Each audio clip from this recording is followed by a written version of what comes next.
Selamat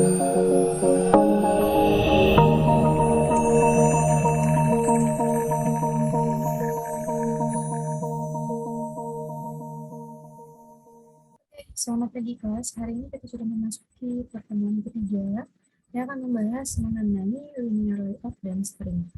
Untuk linear layout itu dan juga konsep layoutnya tidak akan saya jelaskan lagi, karena di pertemuan kedua kemarin saya sudah menjelaskan bagaimana cara menggunakan linear layout dan bagaimana cara menggunakan constraint layout. Oke, ini yang pertama, buatlah sebuah project baru.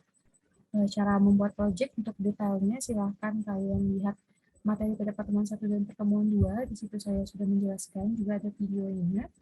Kemudian beri dengan nama project pertemuan 3. Oke. Di sini saya sudah membuat ya project baru dengan nama project pertemuan 3. Nah ini. Kemudian nah, pada activity underscore main.xml, ubah constraint layout menjadi linear layout dengan cara sebagai berikut. Kita langsung saja.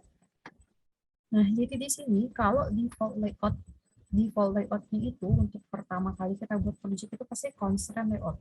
Jadi di sini berhubung kita mau menggunakan linear layout, jadi kita ganti dulu convert view-nya dengan cara klik di constraint layout, kemudian klik kanan, kemudian kita pilih convert view, kemudian kita pilih layout yang akan kita gunakan sini yaitu linear layout. Oke, convert view-nya sudah berubah menjadi linear layout, kemudian kita klik apply. Oke, kemudian berikutnya, nah di sini layout yang digunakan yaitu layout vertikal ya. Berarti kita rubah dulu layoutnya, orientation-nya menjadi vertikal. Di sini cara menggantinya klik linear layout. Nah, di sini kan default-nya linear layout itu adalah horizontal. Jadi di atribut ini kita search, cari orientation, kemudian kita pilih orientation-nya menjadi vertikal. Jadi nanti widgetnya itu akan tersusun dari atas ke bawah. Oke, next. Nah, di sini selanjutnya, tambahkan 2 text field, 2 plain text, dan 1 button sehingga tampilannya menjadi seperti berikut ini. Oke, silakan didesain, tempelkan text field, plain text, dan buttonnya. Oke, di sini saya sudah selesai untuk menempelkan plain text, text field, dan buttonnya. Nah, di sini kita bisa lihat ya tampilannya sudah mirip dengan yang ada di slide. Nah, ini untuk text view-nya, kemudian ada global plain text. Nah, ini kalian jangan lupa ya untuk merubah ID dari masing-masing widget. Jadi di sini untuk text view-nya, ID-nya saya kasih nama text judul. Untuk si plain text namanya, saya kasih nama ID nama. Untuk plain text name, saya kasih ID name. Button tampil, data yang tampil. Dan untuk ID dari si text view hasil itu adalah txt hasil. Oke, selanjutnya kita kembali ke slide. Nah, ini sudah saya jelaskan text field, plain text, button, dan text field-nya itu yang mana saja. Selanjutnya, ini ya, code pada activity underscore main.xml-nya. Jadi kalau kita ini klik tab code di sini, nanti akan muncul apa saja yang sudah kita tambahkan, nanti codingannya muncul. Lanjut. Nah, kemudian berikutnya code pada main activity.java adalah sebagai berikut. Nah, silakan diketik ya. Khususnya yang saya kotak merah itu silakan diketik. Oke, tadi sebelum saya masuk ke code main activity.java-nya, nah di sini untuk button tampilnya saya hampir lupa ya. Tadi untuk button tampil kita kasih on click, jadi nanti button ini akan sebagai trigger. Jadi nanti dia akan menjalankan fungsi yang sudah kita tentukan bahwa dia akan menampilkan hasil dari inputan si user. Nah di sini untuk on click-nya saya kasih nama tampil underscore data. Ini bebas ya kalau mau coba ikutin saya dulu ya silakan beri dengan nama tampil underscore data. Oke, kita ke code main activity to Java. Nah, di sini saya sudah mengetikkan code dari main activity to Java itu sendiri. Nah, ini ya untuk edit text. Kenapa edit text di sini? Karena kita di sini menggunakan dua buah plain text, yaitu id nama dan id name. Kemudian di sini adalah proses di mana kita harus membuat variabel. Nama variabel kelasnya itu karena kita punya dua plain text, berarti di sini kita buat nama dan name. Kemudian ada text field-nya lagi di sini untuk menampilkan output dari fungsi si button tadi. Nah, di sini saya kasih nama variabelnya hasil, ini bebas ya, terserah kalian mau namanya apa. Kemudian, nah di sini berikutnya adalah kita akan menyambungkan antara kelas dan variabel kelas dan variabel layout yang sudah kita buat sebelumnya. Nah, di sini tadi variabelnya nama.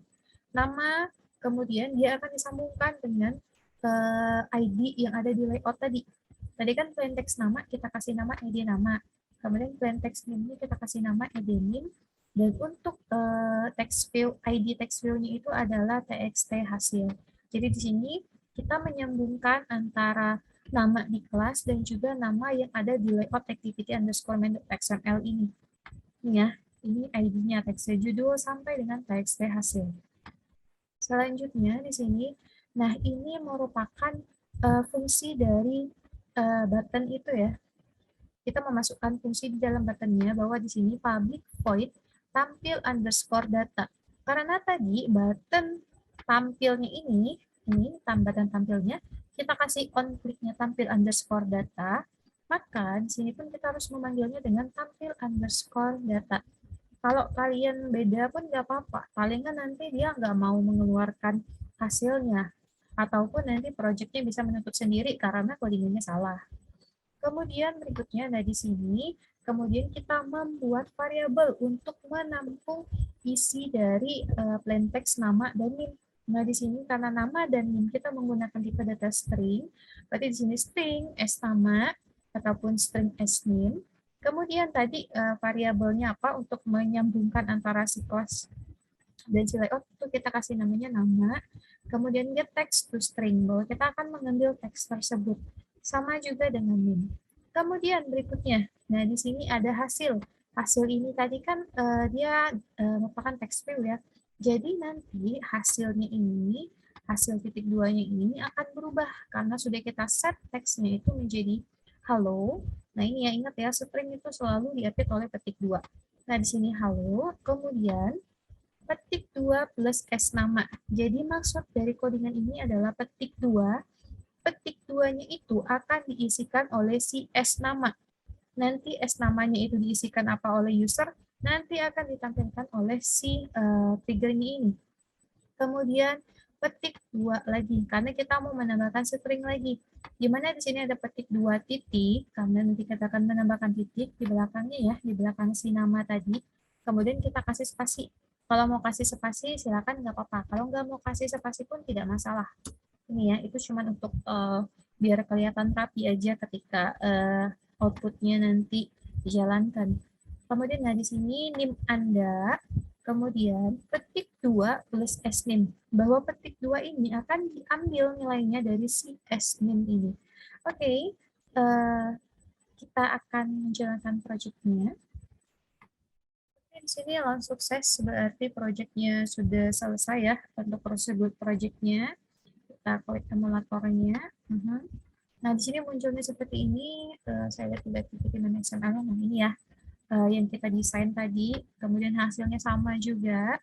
Kemudian di sini ditulis input nama Anda. Saya coba memasukkan nama saya sendiri. Kalian bebas ya, mau pakai nama kalian juga nggak apa-apa. Kemudian di sini input name. Oke. Kalau sudah, kita klik button tampil.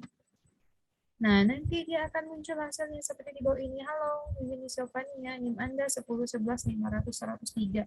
Misalnya saya ganti deh di sini namanya itu adalah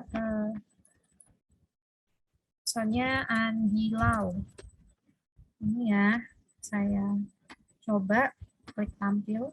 Nah, nanti dia otomatis berubah mengikuti ya, mengikuti kalau usernya memasukkan apapun, nanti dia akan menampilkan isi yang dimasukkan oleh user. Jadi di sini outputnya adalah hello and hello yang Anda 10, 11, 500, 103. Oke, sampai di situ untuk running project si aplikasi tampil string ini. Kita kembali ke slide.